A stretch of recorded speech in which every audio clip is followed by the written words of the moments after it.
दोस्तों, आज मैं आपके सामने एक बहुत ही जबरदस्त सस्पेंस थ्रिलर मूवी को लेकर आया हूँ, जो कि शेरलॉक होम्स जैसे ही एक दूसरे मशहूर कैरेक्टर पर बेस्ड है, जिसका नाम है हरक्यूल पायरो। पायरो की बात करें तो इस कैरेक्टर के ऊपर एक से बढ़कर एक मूवीज बन चुकी हैं। असल में पायरो एक डिटेक्टिव है जो बहुत ही पेचीदा केसेस को बहुत ही आसानी से सॉल्व कर लेता है। तो चलिए अब बिना देरी किए शुरू करते हैं आज की ये शानदार एक्सप्लेनेशन, जिसका नाम है डेड मैन्स फॉली। लेकिन आगे बढ़ने से पहले इस वीडियो को लाइक और चैनल को सब्सक्राइब करना मत भूलना।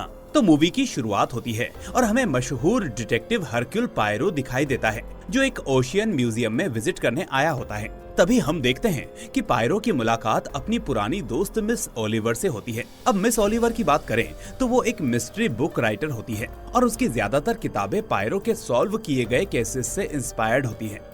अब मिस ओलिवर पायरो को बताती है कि मैंने एक मर्डर हंट गेम अरेंज किया है, जिसमें कुछ खिलाड़ी मिलकर सुराग और सबूत ढूंढेंगे ताकि खूनी का पता लगा सकें, जबकि सिर्फ मुझे पता होगा कि उन खिलाड़ियों में से असली खूनी कौन है। तो ये सुनकर पायरो अपनी मूंछों को ताव देते हुए कहता है कि फिर तो आपके पास पहले से ही ढेर सारे प्लेयर्स होंगे, तो ऐसे में आपको मेरी क्या जरूरत। जिस पर मिस ओलिवर थोड़ा घबराते हुए कहती है कि असल में मैं आपको एक जरूरी बात बताना भूल गई, और वो ये कि मुझे इस गेम को लेकर पता नहीं क्यों अंदर से बहुत घबराहट हो रही है और मेरा अंतर्मन बार बार मुझसे कह रहा है कि इस मर्डर हंट गेम के दौरान कुछ गड़बड़ होने वाली है। वो कहती है कि इसीलिए मिस्टर पायरो, मुझे बहुत खुशी होगी अगर आप इस गेम के एंड तक सभी पार्टिसिपेंट्स पर नजर रखेंगे।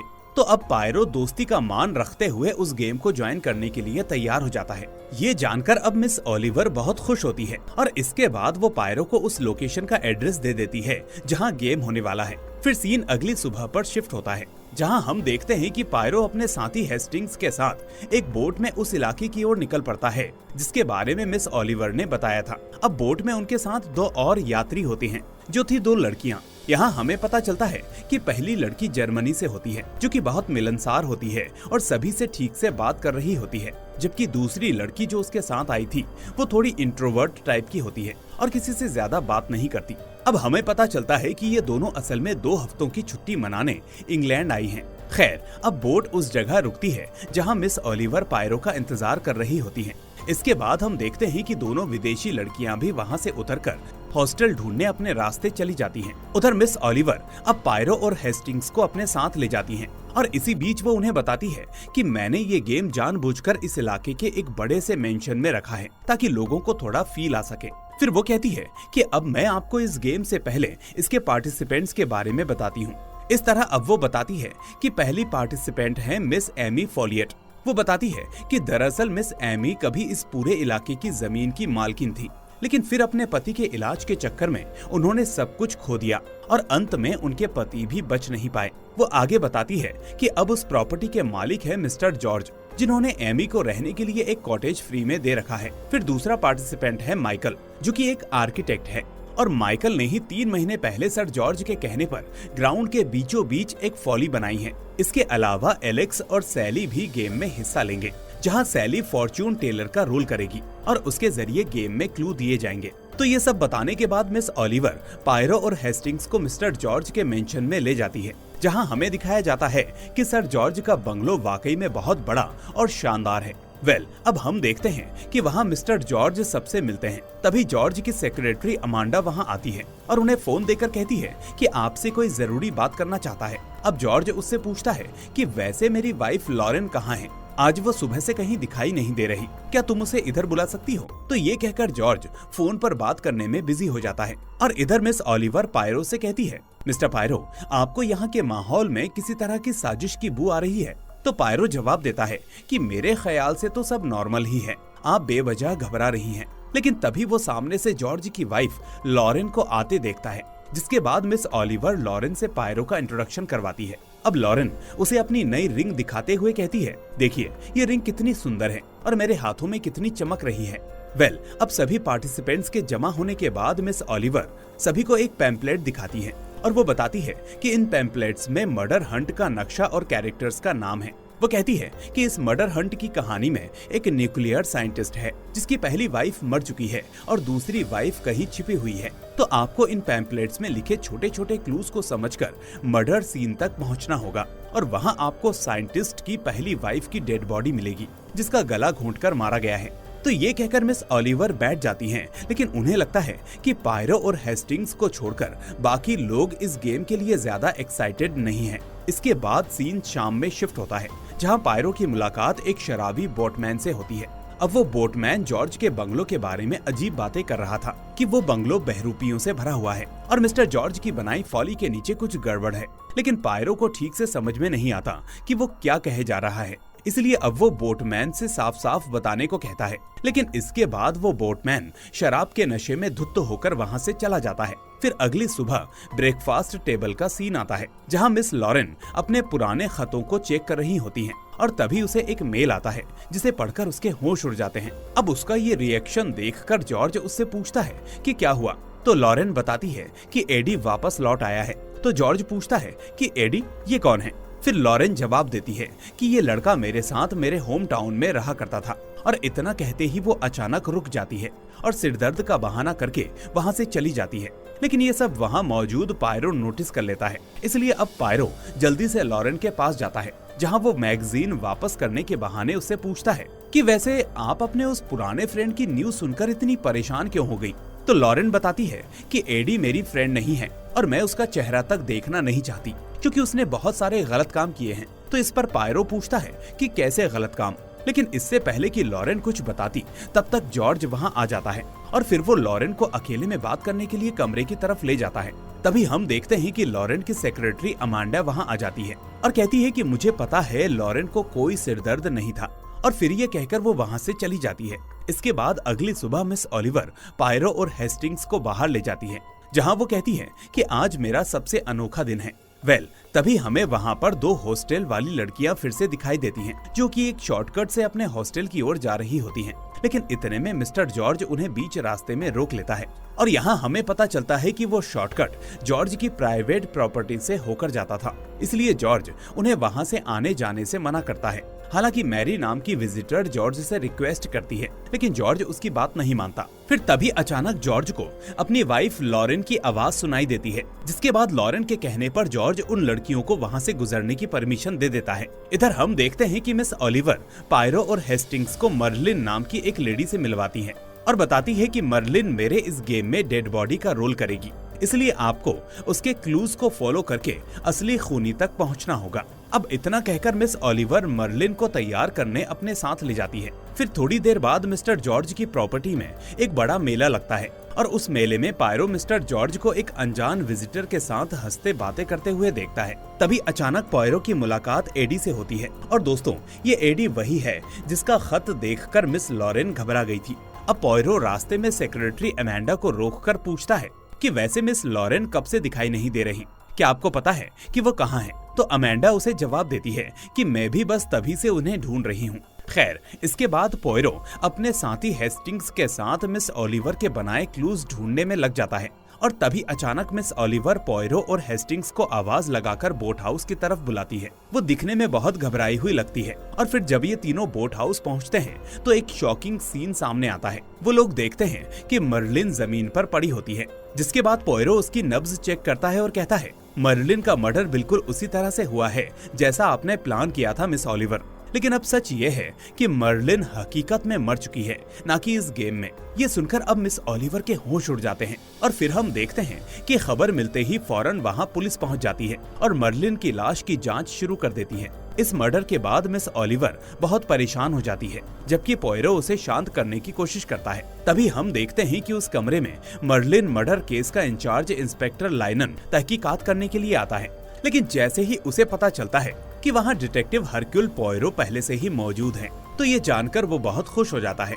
इसके बाद इंस्पेक्टर लाइनन कहता है कि मिस्टर पोयरो, शायद आपको याद हो कि हमने 15 साल पहले the ABC murder serial killing case में साथ में काम किया था और उस केस के बाद से मैं आपको अपना आइडल मानता हूँ। तो ये सुनकर पोयरो को भी खुशी होती है, जिसके बाद वो दोनों अब इस केस के बारे में तहकीकात करने में लग जाते हैं। दोस्तों, यहाँ मैं आपको एक बात और बता दूं कि जिस एबीसी मर्डर केस के बारे में अभी ये ऑफिसर बता रहा है वो मूवी भी मैं बहुत ही जल्दी लाने वाला हूँ। इसलिए इस वीडियो को लाइक और चैनल को सब्सक्राइब करके नोटिफिकेशन बेल भी दबा देना ताकि ऐसी मूवीज आपसे मिस ना हो। अब पोयरो लायनन को सारी बातें बताता है कि मिस ओलिवर ने एक नकली मर्डर हंट गेम डिजाइन किया था और इसमें एक मर्डर होना था और बाकी लोग नकली खूनी का पता लगाने वाले थे। लेकिन इस गेम के दौरान हकीकत में उस औरत का मर्डर हो गया जिसे नकली तौर पर मारा जाना था। अब ये सुनकर इंस्पेक्टर लायनन सेक्रेटरी की तरफ बढ़ता है और पूछता है कि मिस्टर जॉर्ज कहाँ हैं? तो सेक्रेटरी जवाब देती है कि इस वक्त सर जॉर्ज का स्विमिंग टाइम है, तो आप वहाँ जाकर उनसे मिल सकते हैं। तो इसके बाद ये चारों यानी पोयरो, हेस्टिंग्स, मिस ओलिवर और इंस्पेक्टर लायनन जॉर्ज के पास जाते हैं और वहाँ वो उसे मर्लिन के मर्डर के बारे में बताते हैं। अब पहले तो जॉर्ज को लगता है कि मिस ओलिवर ये सब मर्डर हंट गेम को रियलिस्टिक बनाने के लिए कह रही हैं। लेकिन जब ओलिवर बताती है कि यहाँ असल में मर्लिन का मर्डर हो गया है तो जॉर्ज ये सुनकर बहुत घबरा जाता है। इसके बाद वो सेक्रेटरी से कहता है कि मेरी वाइफ लॉरेन को ढूंढो क्योंकि वो भी सुबह से गायब है। तो ये सुनकर पोयरो की आंखें सिकुड़ती हैं और अब उसका शक किसी चीज पर गहराने लगता है। इसके बाद पोयरो क्राइम सीन का मुआयना करने लगता है और तभी उसे पास में एक खाने से भरी हुई ट्रे दिखती है। अब वो सेक्रेटरी से पूछता है कि ये खाना किसके लिए था? तो सेक्रेटरी जवाब देती है कि ये खाना मैं मर्लिन के लिए लाई थी और मिस लॉरेन ने मुझे ऐसा करने को कहा था। इस पर पोयरो पूछता है कि ये कितने बजे की बात है? तो सेक्रेटरी कहती है कि ये लगभग 4 बजे की बात है। इसके बाद इंस्पेक्टर लायनन बोलता है कि जांच के मुताबिक ठीक 4 बजे से 4:30 बजे के बीच में ही मर्लिन का खून हुआ था। तो ये सुनकर सेक्रेटरी भी थोड़ा घबरा जाती है। खैर, तभी हम देखते हैं कि मिस ओलिवर कहती है जरूर ये एक कॉपीकैट किलर का काम है क्योंकि खूनी ने मेरे मर्डर हंट गेम के बारे में पहले से जानकर ये सारी प्लानिंग्स की होंगी और न्यूक्लियर साइंटिस्ट की दूसरी वाइफ की तरह ही यहाँ मिस लॉरेन भी गायब हो चुकी हैं। लेकिन शायद मुझे पता है कि वो क्यों गायब हुई। इसके बाद वो कहती है कि पोयरो, क्या तुम्हें याद है जब से एडी का लेटर मिस लॉरेन को मिला था तब से वो बहुत घबराई हुई थी और जब से एडी यहाँ आया है उसी वक्त से मिस लॉरेन भी गायब हैं। तो ये सुनकर पोयरो कहता है बिल्कुल ठीक कहा। इस तरह अब सीन एडी की बोट पर शिफ्ट होता है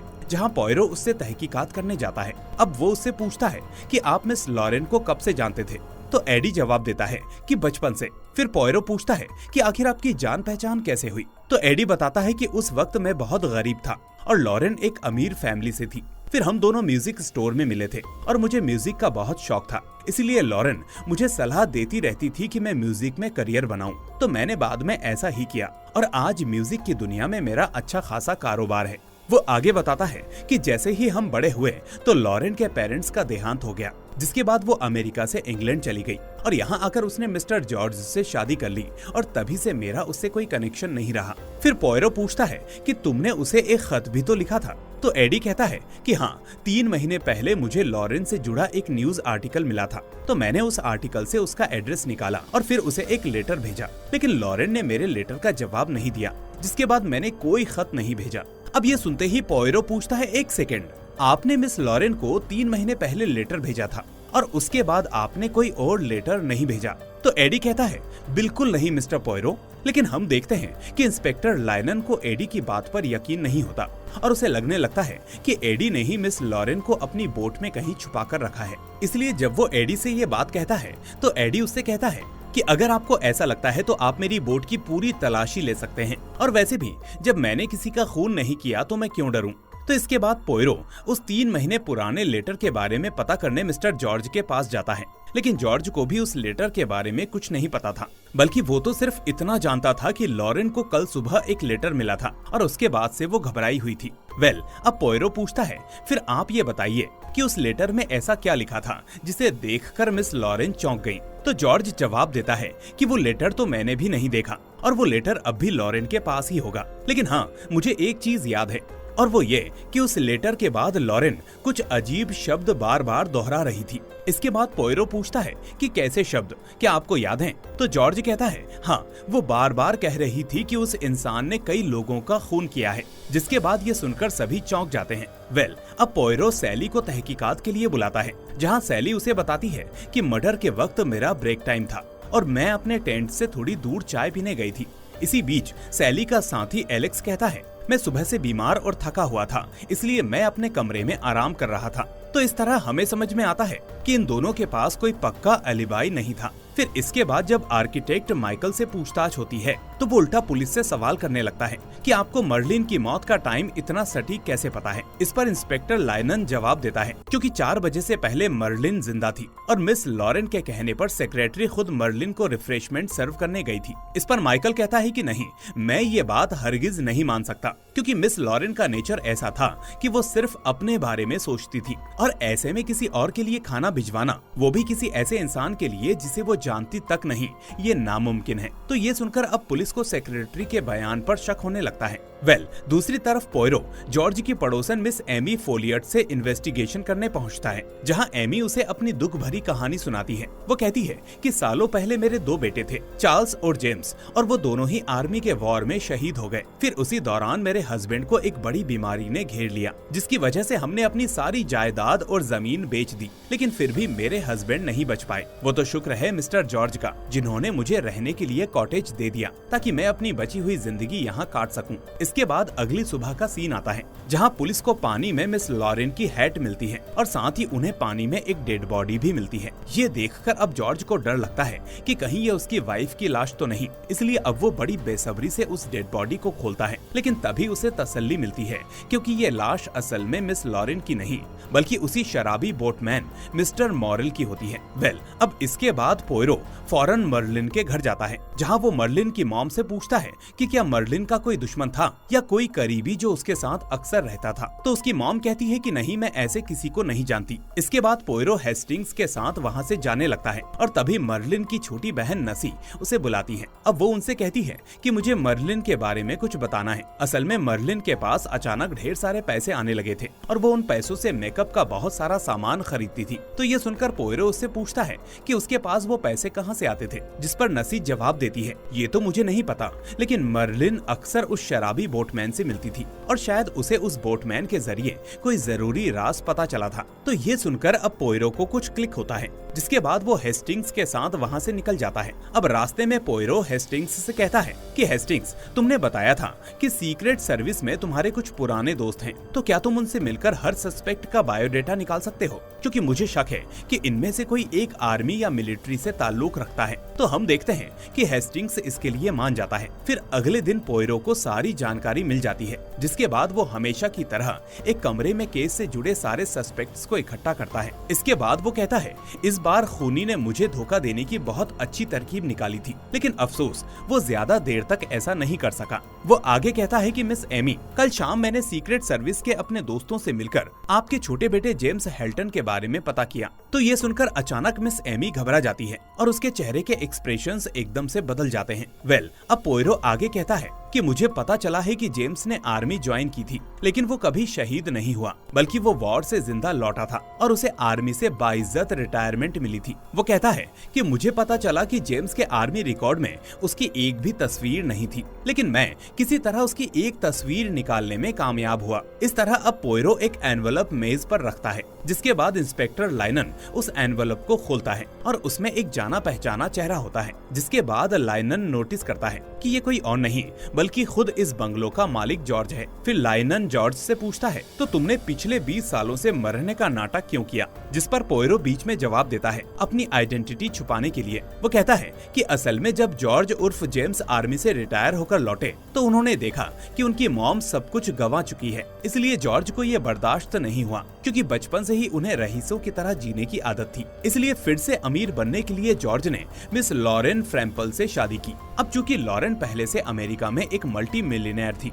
और एक अमीर खानदान से थी, तो इससे जॉर्ज ऑटोमेटिक अमीर हो गया। अब ये सुनकर मिस ओलिवर खुशी से खड़ी हो जाती है और वो कहती है कि मुझे समझ में आ गया कि मिस लॉरेन के साथ आगे क्या हुआ होगा। फिर वो बताती है कि लॉरेन ने जॉर्ज के कहने पर अपनी करोड़ों की जायदाद से ये जमीन वापस खरीद ली होगी, जिसके बाद वो जॉर्ज के साथ खुशी खुशी रहने लगी। लेकिन ये सब लॉरेन के एक पुराने दोस्त को रास नहीं आया, इसलिए उसने लॉरेन को धमकी भरा एक लेटर लिखकर उसे अपनी बोट में बुलाया और फिर उसका खून करके उसे कहीं पर छुपा दिया होगा। इसे सुनकर एडी एकदम से खड़ा हो जाता है, क्योंकि उसे समझ में आ गया था कि मिस ओलिवर उसी की तरफ इशारा कर रही है। फिर एडी कहता है, मैंने किसी का खून नहीं किया। पर तभी पोयरो कहता है कि हाँ, ये सच है और तुम्हें घबराने की कोई जरूरत नहीं, क्योंकि जिस मिस लॉरेन को हमने देखा था वो अभी भी जिंदा है। अब पोयरो के ऐसा कहते ही इंस्पेक्टर हेस्टिंग उस इटालियन विजिटर को पकड़कर लाता है जिससे पोयरो और हेस्टिंग पहली बार बोट में मिले थे। फिर यहाँ पोयरो सभी के सामने उस विजिटर का चश्मा और विग हटाकर बोलता है कि यही है ना आपकी मिस लॉरेन। अब ये देखकर सभी हैरान हो जाते हैं, लेकिन लॉरेन का दोस्त एडी बोलता है कि नहीं, ये लॉरेन नहीं है, ये तो कोई बहरूपिया है। जिस पर पोयरो कहता है कि जी हाँ, आपने सही कहा। वो कहता है कि दरअसल जिसे हम अभी तक लॉरेन समझ रहे थे वो एक एक्ट्रेस थी और इस पूरे क्राइम के दौरान वो जॉर्ज के साथ मिली हुई थी, जबकि असल वाली मिस लॉरेन को मिस्टर जॉर्ज 3 महीने पहले ही जान से मार चुके हैं। दरअसल जॉर्ज से शादी करने के कुछ साल बाद लॉरेन को समझ में आ गया था कि जॉर्ज एक बेहद गिरा हुआ आदमी है जो पैसों के लिए कुछ भी कर सकता है। इसलिए मिस लॉरेन भी जॉर्ज से तलाक लेने वाली थी, लेकिन उससे पहले ही जॉर्ज ने लॉरेन का खून कर दिया। अब ये सुनकर लॉरेन का दोस्त एडी गुस्से से जॉर्ज को मारने दौड़ता है, लेकिन तभी हम देखते हैं कि जॉर्ज एक आर्मी सोल्जर रह चुका था, इसलिए वो उल्टा एडी पर भारी पड़ जाता है, जिसके बाद दोनों को पुलिस वाले हटाकर अलग कर देते हैं। इसके बाद जॉर्ज कहता है कि तुम चाहे जो कुछ कर लो, लेकिन मुझ पर लॉरेन के मर्डर का गुनाह साबित नहीं कर सकते क्योंकि तुम्हारे पास ऐसा कोई सबूत नहीं है। तो इस पर पोयरो कहता है कि मेरे पास एक सबूत है और वो है फॉली प्लेस, जिसे आपने आज से ठीक 3 महीने पहले बनवाया था और वो भी एक अनयूजुअल जगह पर। वो कहता है कि उस फॉली के नीचे आपने अपनी वाइफ लॉरेन की लाश दफनाई थी, लेकिन जिस दिन आप लाश दफना रहे थे उसी वक्त ऐसा करते हुए उस शराबी बोटमैन ने आपको दूर से देख लिया था। फिर वो बोटमैन आपको डेड बॉडी दफनाते देख जल्दी से वहाँ से भाग गया, लेकिन तभी आपने भी बोटमैन को भागते हुए देख लिया। इसलिए शुरुआत से ही वो बोटमैन बार बार फॉली की तरफ इशारा करके ये बताने की कोशिश कर रहा था कि फॉली के नीचे मिस लॉरेन की लाश दफन है, लेकिन उसकी इस बात को किसी ने गंभीरता से नहीं लिया। खैर, कुछ दिनों बाद मिस्टर जॉर्ज को जब ये पता चला कि मिस ओलिवर उनके मेंशन के पास एक मर्डर का गेम अरेंज करना चाहती हैं, तो इस गेम को वहाँ रखने के लिए मिस्टर जॉर्ज फौरन ही राजी हो गए, क्योंकि उन्हें पता था कि मर्डर गेम के लिए कई सस्पेक्ट्स जमा होंगे और उन्हीं सस्पेक्ट्स के बीच में अगर वो बोटमैन का खून कर देंगे तो कोई भी उन पर शक नहीं करेगा। तभी नकली लॉरेन बीच में कहती है, लेकिन मिस्टर पोयरो, मैंने इतने अच्छे से अपना हुलिया बदला था कि कोई मुझे पकड़ नहीं सकता था, फिर आपने मुझे कैसे पहचाना? तो इस पर पोयरो कहता है कि आप सिर्फ एक गलती की वजह से पकड़ी गई, और वो ये कि आपने अपने हाथों पर कोई मेकअप अप्लाई नहीं किया और इसी वजह से आपके हाथ का रंग चेहरे के रंग से बिल्कुल अलग हो गया। और इन हाथों से ही मुझे पता चला कि आप मिस लॉरेन नहीं हैं, क्योंकि आपने हमारे आते ही सबसे पहले अपना हाथ और उसमें सजी हुई अंगूठी दिखाई थी कि आप बस उस शो ऑफ की वजह से पकड़ी गई। फिर वो कहता है कि आपका और मिस्टर जॉर्ज का प्लान काफी पुख्ता था और आप दोनों ने जो सेक्रेटरी हायर की थी वो भी सिर्फ 3 महीने ही पुरानी थी, और ऐसा आपने इसीलिए किया क्योंकि अगर उसकी जगह कोई पुराना सेक्रेटरी होता तो वो असली मालकिन को पहचान जाता, जैसे अभी मिस्टर एडी ने एकदम से पहचान लिया कि आप मिस लॉरेन नहीं हैं। और यही वजह थी कि आप एक बार भी एडी की नजरों के सामने नहीं आई और पूरे वक्त गायब होने का नाटक करती रही। लेकिन अगर आप यूं ही गायब हो जाती तो सबको अजीब लगता, इसलिए आपने गायब होने से पहले ऐसा एक्ट किया कि आपको एडी की तरफ से कोई खतरनाक लेटर आया हुआ है और आप उससे घबराई हुई हैं, और आपने ऐसा इसीलिए किया ताकि आपके गायब होते ही सबसे ज्यादा शक एडी पर जाए और उसे पकड़ लिया जाए। वेल, अब एडी के मेले में पहुंचने से पहले आपने अपनी सेक्रेटरी को मर्लिन के कमरे में जाकर उन्हें रिफ्रेशमेंट सर्व करने को कहा, जिस वजह से सेक्रेटरी मर्लिन के पास उसे रिफ्रेशमेंट देने गई, और ऐसा आपने इसीलिए किया ताकि मर्लिन के मरने का एग्जैक्ट टाइम पुलिस को पता लग सके। फिर इसके बाद आप लेडी सैली के टेंट में गई और उस वक्त सैली ब्रेक में अपने टेंट से बाहर गई हुई थी, इसलिए फिर टेंट के अंदर जाकर लॉरेन ने अपने कपड़े बदले और फिर जल्दी से मर्लिन के कमरे में जाकर उसका खून कर दिया। फिर हम देखते हैं कि नकली लॉरेन प्रेजेंट में कहती है कि मर्लिन एक सिरदर्द थी और उसे बोटमैन से असली वाली लॉरेन के खून के बारे में पता चल गया था और वो तब से मुझे ब्लैकमेल कर रही थी। तो अब पोयरो आगे बताता है कि मर्लिन का खून करने के बाद नकली लॉरेन नदी के पास गई और अपना हैट वहीं पर डुबा दिया, और इसके बाद सारा काम जॉर्ज का था। फिर जॉर्ज उस नदी में तैरते हुए नदी के दूसरी तरफ पहुंचा जहां वो बोटमैन आराम से सोया हुआ था, इसलिए उसके सोते हुए ही जॉर्ज ने उस बोटमैन को खींचकर पानी में डुबोकर मार डाला ताकि सबको ऐसा लगे कि बोटमैन ने लॉरेन की हत्या की और इसी चक्कर में वो खुद भी मर गया। फिर पोयरो के इतना बताने के बाद पुलिस वाले जॉर्ज और उसके पार्टनर इन क्राइम यानी कि नकली लॉरेन को वहां से ले जाते हैं और वहीं मिस एमी को छोड़ दिया जाता है। लेकिन इसी बीच पोयरो कहता है कि उन पर मुकदमा जरूर होगा, क्योंकि सब जानते हुए भी उन्होंने पुलिस को कुछ नहीं बताया। अब ये केस सॉल्व हो जाने के बाद पोयरो की फ्रेंड मिस ओलिवर पोयरो से कहती है कि वो इस केस पर अपनी अगली किताब लिखेंगी और उसका टाइटल होगा द कॉपीकैट किलर। और फिर हम देखते हैं कि उसके ऐसा कहते ही ये मूवी यहीं पर खत्म हो जाती है।